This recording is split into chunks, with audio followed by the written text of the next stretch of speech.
In the headlines, government unveils a special program to address redundancies and job losses caused by Hurricane Maria. The fire department awaits new fleet of appliances after its services were stretched by Hurricane Maria, and Dominican Alec Athanas leads West Indies to major victory over Kenya in ICC Under-19 World Cup. I am Kenny Williams with the Channel 5 News. Back with the details right after this. Rudolph Thomas Enterprise in Portsmouth, your suppliers of building materials and hardware products. Over 20 years experience in the business. Rudolph Thomas has lumber and plywood, galvanized and fence pipe. Check out Rudolph Thomas for ceramic and vinyl floor and wall tiles, nails, nuts and bolts, paint and painting supplies. And check out their line of electrical and hand tools. Go now to Rudolph Thomas on 1240 Bay Street in Portsmouth.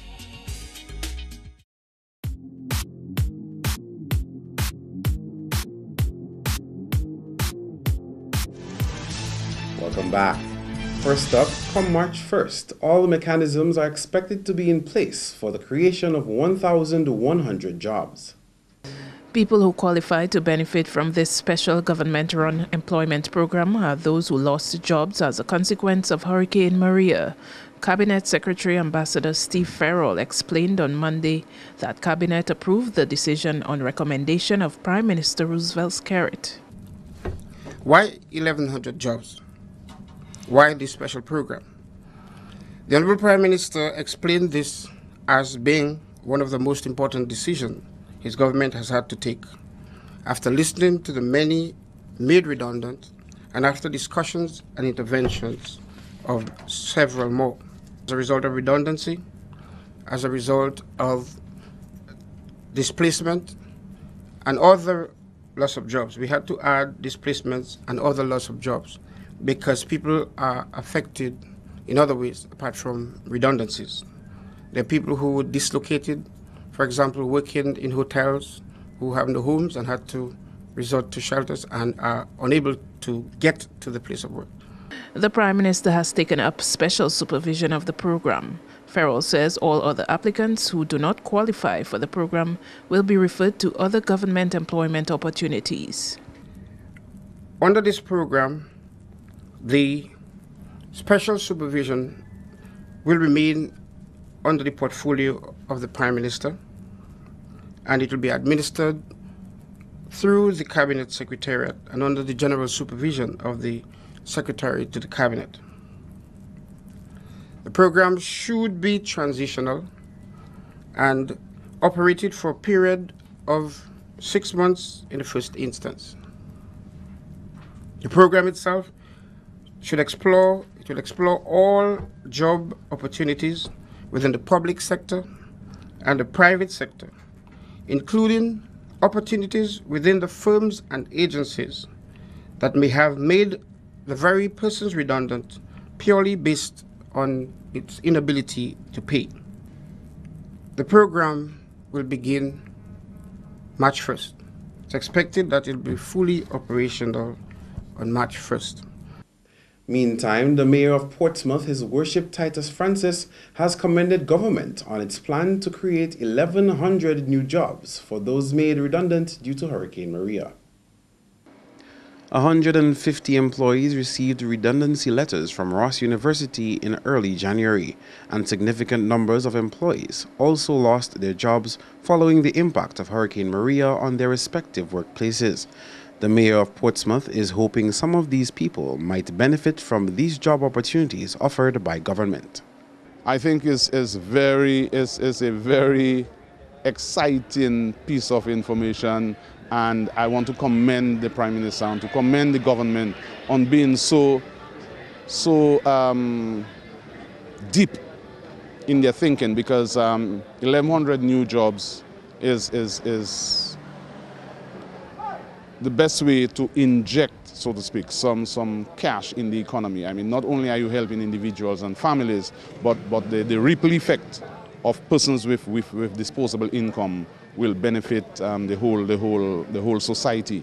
And I am hoping that in that 1,100, some of the 150 plus people who were laid off at Ross University will find something to do in that. In more top stories, the Ministry of Education is taking steps to make up for lost time caused by Hurricane Maria. Here is Andrea Louis with more. Following the passage of the Category 5 storm on 18 September 2017, school was virtually non-existent for several weeks. However, some institutions were able to allow children to return to the school setting from as early as October. The compromised state of the school buildings and limited spaces in which to provide a safe and educational environment for the children led to changes in the typical school day. Chief Education Officer in the Ministry of Education, Melina Fontaine, explained to Channel 5 News that at the ministry level, changes have been discussed and implemented in order to achieve more in a shorter space of time. But then we are going to also focus on teaching and learning because the children have lost a lot of time. And so one, we want to safeguard on instructional time, so we don't want too many breaks in the school day. We are going to be avoiding that, and that is why schools, we are asking them not to ask for time off, not to ask for closing of school for them to do training.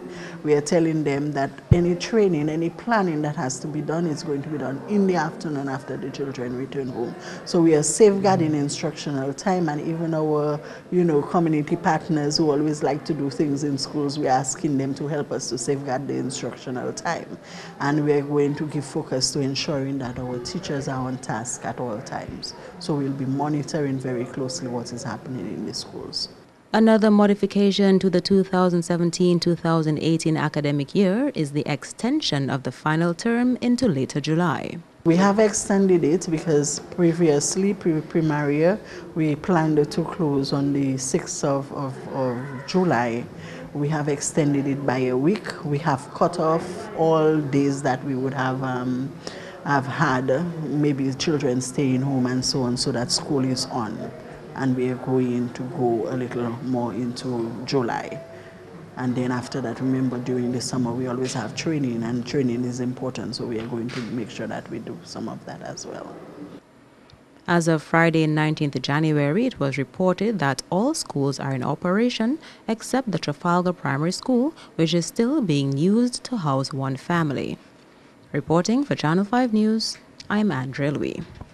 Moving on to matters of emergency response, the September disaster has placed further strain on emergency services as the unit awaits a new fleet of ambulances and fire trucks.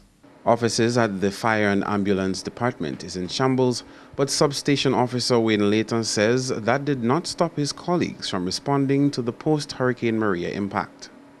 As a matter of fact, with all the circumstances, we still operated as usual. Giving the care, giving the attention, responding to the calls, we did everything as usual and with a little more hype. And of course, yes, outside assistance, we had some outside assistance. But Hurricane Maria, it gave us something to think of, something to do. I'll go back to the drawing board and, as usual, go over plans. But it took a very hard toll on the fire and ambulance services island-wide. The need for restructuring of the department was identified long before Hurricane Maria, and Chief Fire Officer Josiah Dupie said in 2016 that more ambulances were needed to effectively respond to emergencies in all health districts. Later pointed out that efforts were ongoing to beef up the unit pre-Hurricane Maria. In terms of those resources that we really required, we still require them. But in that same instant, we worked with what we had and we worked to the best of our abilities. The pressure is still on us that we would require those additional resources, for example, human resource, equipment, and these are still on the cards. And we are still in the process of identifying those sources where we can get those equipment from. The expectation is that the impact of the disaster does not hold back sourcing of emergency response vehicles. In some cases, for example, I could talk about ambulances which were already ordered. We can talk also of the appliance that we talked so much about. Inspection was done and we're expecting that appliance, and that's post-Maria, right? We had the inspection done, the chief mechanic and the chief went up to do the inspection of that vehicle, so it should be with us shortly. And if we have to talk about also, we had a request in for an an appliance immediately for the Grand Bay area. Firefighting appliance, yes, those plans are still in place, and we are hoping that we can, well, Maria would not affect the acquisition of those equipment. Dominican journalists have been cautioned that if their reporting post-Maria is not done properly, it could lead to an increasing level of vulnerability among some populations. Andrea Lee has that story. The word of warning came from Flavia Cherry, Regional Director of the Caribbean Association for Feminist Research Action, CAFRA. Cherry's comments came on the heels of a two-day workshop which guided regional media practitioners on the integration of a gender lens and human rights in journalistic practice. Making specific reference to Dominica, Cherry pointed out that the power of the media can influence how vulnerable certain people are following the passage of the Category 5 Hurricane Maria. Following a disaster, that's when we would have an even greater and better understanding of the critical importance of gender sensitivity in reporting, because even in times of disaster, there are many issues which really need to be looked at from a gender lens, because there are issues in disaster that affect men and women differently.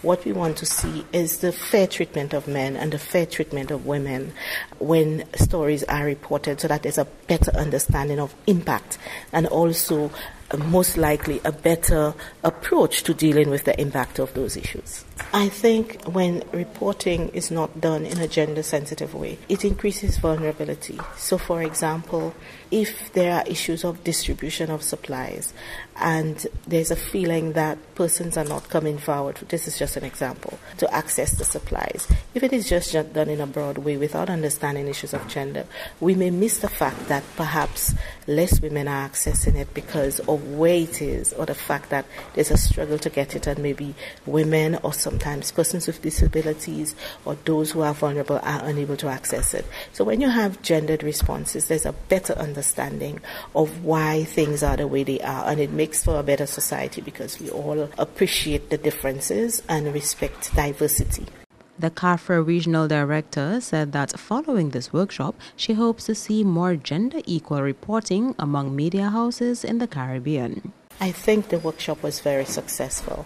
It was really amazing to see the level of participation and understanding that the participants had, and it basically strengthened the resolve apparently that most of them already had in relation to human rights issues.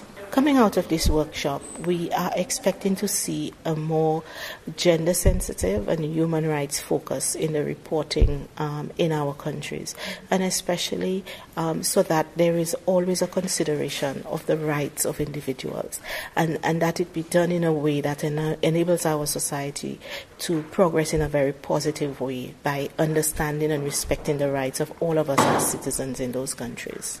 The recently concluded workshop was sponsored by the Canada Fund for Local Initiative. You are watching the Channel 5 News. When we come back, we will tell you about housing accommodations made available for a community in the north that was affected due to the passage of Hurricane Maria. M&J Covering is the producer of designed galvanized and galvalume in Dominica.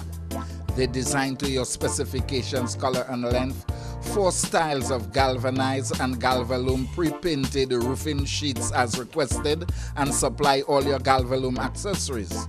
M&J Covering helps you control spending and reduce waste. At M&J Covering, they are also equipped to build your roof to precise standards anywhere on island. So come to M&J Covering at 1 Mile in Portsmouth or call 445-5001 275-5003 today.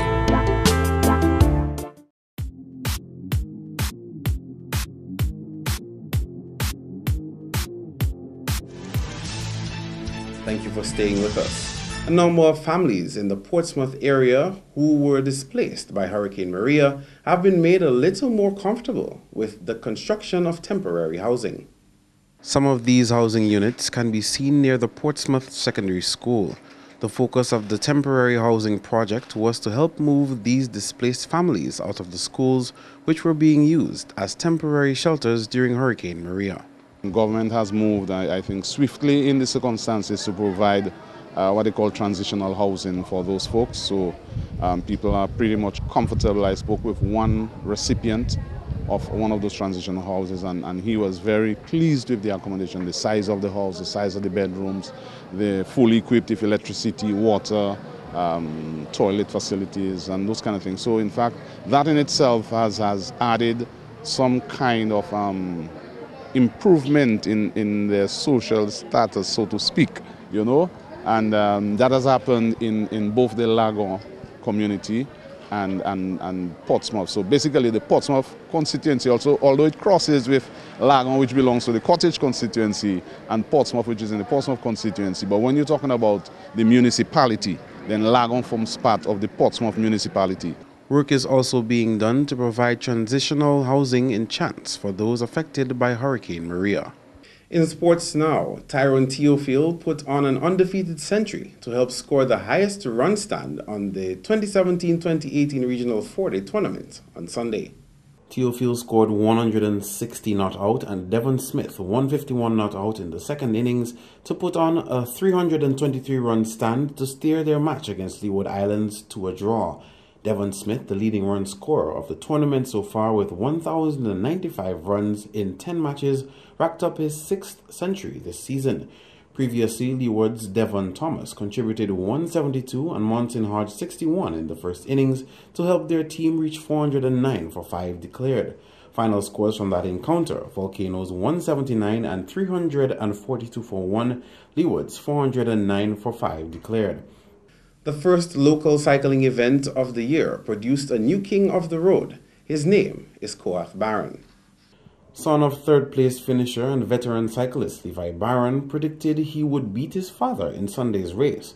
However, the 15-year-old went on to not just finish before his dad, but snatch first place. Koath finished in a time of 1 hour and 33 minutes.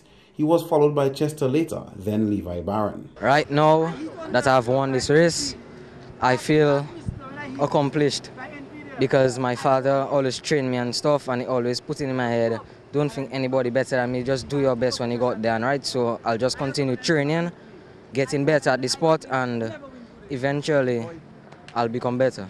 You're one of the youngest riders in the sport right now, even beating the likes of Bram, you know, someone that has been dominating cycling for a while. What does this do for your confidence in the sport? Well, I don't want to boost my confidence too high. It could be something happen to him or something, but I'm feeling nice right now because I beat him. And I know everybody looking forward to see him coming first, and seeing I come first, I feel good. While the youth cyclist might have bested renowned local cyclist Bram Sanderson, Bram still has the fastest time recorded since the association was revamped. Koath finished in 1 hour and 33 minutes, while Sanderson's best time is 1 hour and 25 minutes. Sanderson finished 6th overall, but says he is not discouraged by that result. I can say it's just an evaluation. I tried using my shoes today, my brand new shoes today. I donated blood on Tuesday, so I didn't know how my body would respond to the intensity. Also, I didn't have enough rest. I work a lot. Tuesday, Wednesday, Thursday, Friday is my hard days at work, so I don't think I get enough rest. I was still training during the week, so I think I maybe overload the body, and then during the race I started getting cramps, my legs, I wasn't feeling my toes, so it was a whole different feeling. That's the worst race I ever ride, but I mean, it's just a learning process, you know what I mean? So I'm still not too down about the position, but I'm still happy to know how my body can respond after such a hard week. While Sanderson did not start off 2018 with a bang, he is not deterred by his first performance since there are a lot more opportunities for him in the sport this year. The next cycling event for the year is carded for February 4, and its route is from Woodbridge Bay to Portsmouth and back. And the Dominican cricketer continues to make a name for himself and his country on the international scene when he recently led his team to a blistering victory in the ICC Under-19 World Cup. It seemed like a one-sided battle when the Windies under-19s crushed Kenya with a 222-run win. Athanas's contribution with the bat was instrumental in that win, with an undefeated 116 from 93 balls. Bhaskar Yadram also played his part with the ball to take 5 wickets for 18 runs and a Jevo Royal 4 for 25. The final scores from that encounter: West Indies 318 for 7, Kenya 96 all out in 24.4 overs. The Windies will get another chance to shine when they face Ireland in a 9th place playoff quarter-final day-night match on Monday. As of Saturday's match, the Windies had 1 win and 2 losses in the competition. Meantime, sports coordinator Trevor Shillingford says the sports division is pleased with the accomplishment of Alec Athanas and believes his achievements so far serves as an inspiration to budding cricketers. Athanas went through the sports division's cricketing program on his way to international sporting fame. Well, we are very pleased as Dominicans with the performance of Alec Athanas. Well, subject to correction, based on the performances that are coming out of the Youth World Cup, he seemed to be the leading batsman for the West Indies. Probably the only one on the West Indies team who have actually scored a century, and I think that is commendable, and we are very satisfied that this young man has been showing a lot of potential throughout the years. He is a former recipient of the youth or the youth athlete of the year. That's an award that is given by the government of Dominica annually to our sports personalities at the National Sports Awards.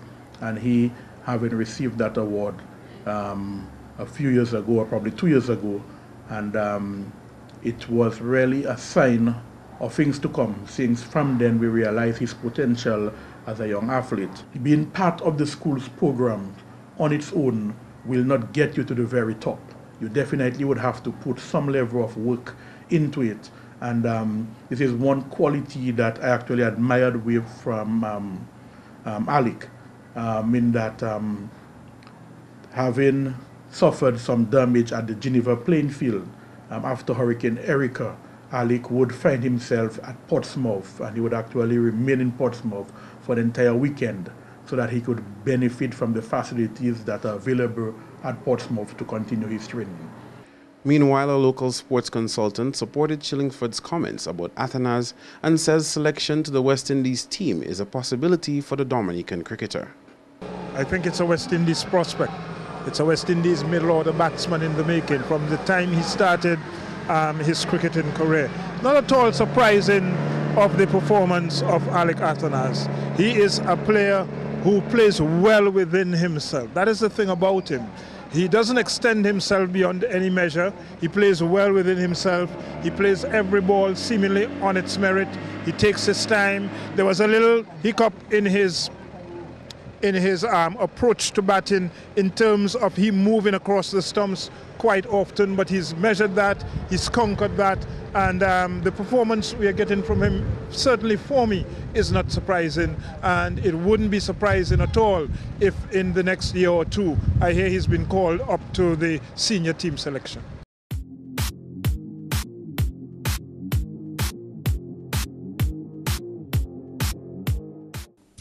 To end the news, the headlines again.